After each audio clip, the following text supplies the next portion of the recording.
Tired of the negativity? Looking for a shot of optimism? Well, I have an inspiring story to make you smile right after this. This episode of Misfits and Crackpots is brought to you by the Well-Crafted Story Workshop. Struggling to connect with your audience and attract new clients? Transform your speaking skills at the Well-Crafted Story Workshop with Coach Jimmy Hayes Nelson and yours truly, Dr. Danny Brissell. In just 2 days, master the art of crafting compelling speeches that convert listeners into clients. Whether in-person or virtual, you'll get personalized attention in an intimate group, learning not just from expert coaches, but from fellow entrepreneurs. Don't let another opportunity slip away. Get your free story blueprint today at wellcraftedstoryworkshop.com and turn your story into your most powerful business tool. Your success starts here. Visit wellcraftedstoryworkshop.com now. You're just a well-crafted story away from 7 figures. Hello there, my friend, and welcome to Misfits and Crackpots, short, inspiring stories for busy people. I'm Dr. Danny Brissell. This is a podcast for those interested in extraordinary stories about ordinary people and companies. Consider it your dose of positivity and inspiration for the week. Bruce Lee said, "I fear not the man who has practiced 10,000 kicks, but I do fear the man who has practiced one kick 10,000 times." This week's success strategy: build good routines. She wasn't your basic Cambridge housewife. The former Miss McWilliams was larger than life. Her sheer size would make others wonder if she was a professional basketball player. Born in Pasadena, California in 1912, Juju, or Jukies McWilliams, as her 2 younger siblings would call her, enjoyed a childhood steeped in the comforts and expectations of upper-middle-class American life.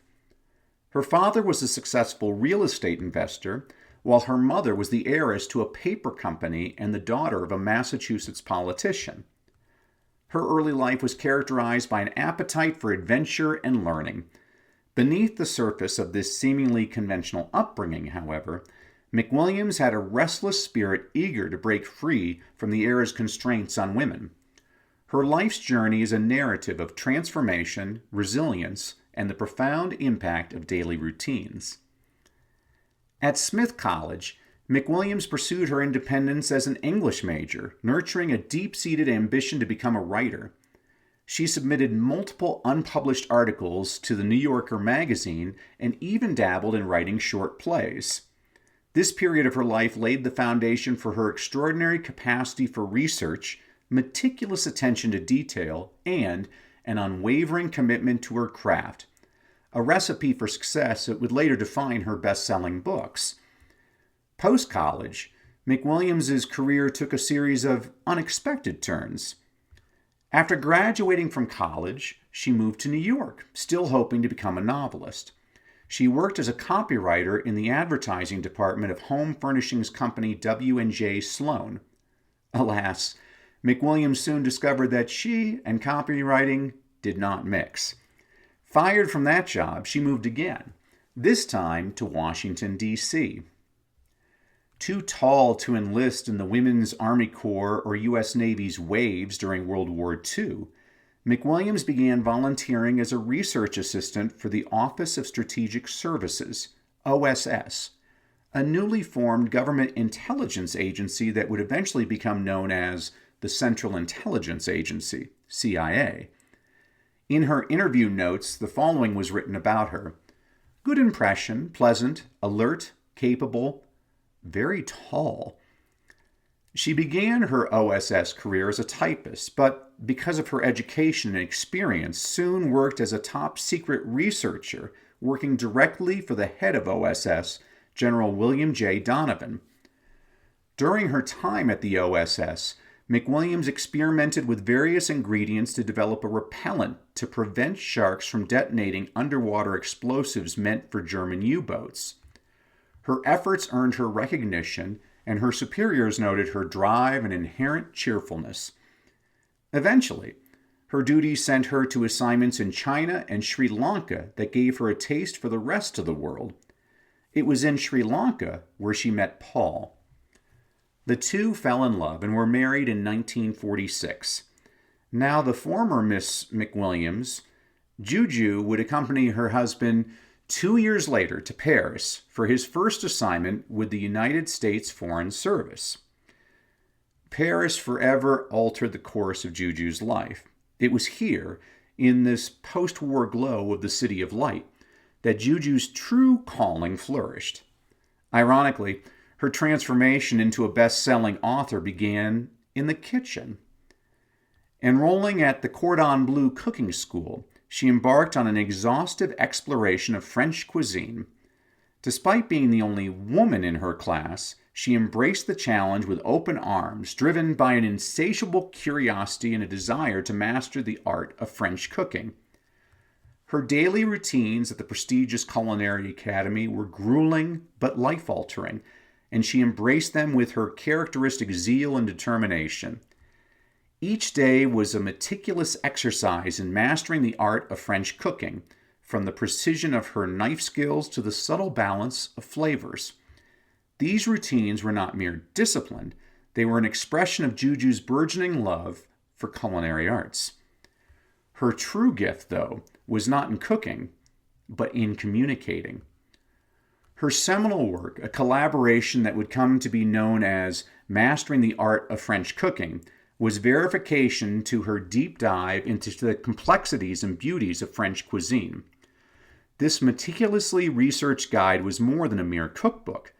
Juju invited readers into a conversation about food, culture, and the joy of cooking. Her approach to culinary writing was revolutionary. She demystified the intricacies of French cooking by presenting them in a language that was accessible, engaging, and, most importantly, relatable to the American home cook.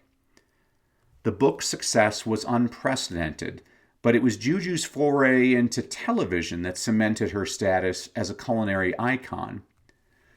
To promote her new book, Juju appeared on a live Boston educational television station and demonstrated how to cook an omelet. Viewers quickly fell in love with the cheery, personable chef with a unique voice, and the station soon offered Juju her very own show, The French Chef. Her show broke new ground in how cooking was presented to the public. Juju's approachable demeanor, willingness to make mistakes, and ability to teach sophisticated techniques in an understandable manner were groundbreaking. Blending culinary precision with personal anecdotes and humor, she offered comforting and enthusiastic guidance for Americans to venture into the world of French cuisine, armed not with a whisk or a knife, but with her encouragement. The routines she demonstrated on the show, from the proper way to boil an egg to the art of making a perfect soufflé, became part of the American culinary lexicon. Her approach to cooking guided her approach to life. In order to excel, one must embrace the daily practices of preparation, experimentation, and refinement. Juju's books were bestsellers, and her television show earned Emmy and Peabody Awards. Before her death at the age of 92, President George W. Bush presented her with the Presidential Medal of Freedom. The prestigious honor came just 2 years after France awarded her with its highest accolade, the Legion of Honor. Her legacy, however, is not just in the recipes she popularized or the awards she garnered, but in her ability to inspire others to find joy in the routine of cooking. Millions are still inspired by what Juju called the beating heart and social center of her household, as the kitchen from her Cambridge, Massachusetts home was deconstructed and moved to the Smithsonian National Museum of American History in 2001. The name of the former Miss Juju McWilliams today is still uttered with reverence in culinary circles by her married name, Julia Child. See, friend, inspiration is all around us. You just have to look for it. Thanks for listening. Join us next week for another inspiring story about misfits and crackpots. Misfits and Crackpots is a production of Success Media, produced by Terrence Wishner. Sound effects by Alessandro Lucati, courtesy of Pixabay. Thank you for tuning in. If you love today's story, there's so much more to explore in the book Misfits and Crackpots by yours truly, Dr. Danny Brissell. Grab your copy now on Amazon and dive deeper into the extraordinary lives of those who dared to change the world. Don't forget to subscribe, leave a review, and share the podcast with fellow misfits who love inspiring stories. See you next time.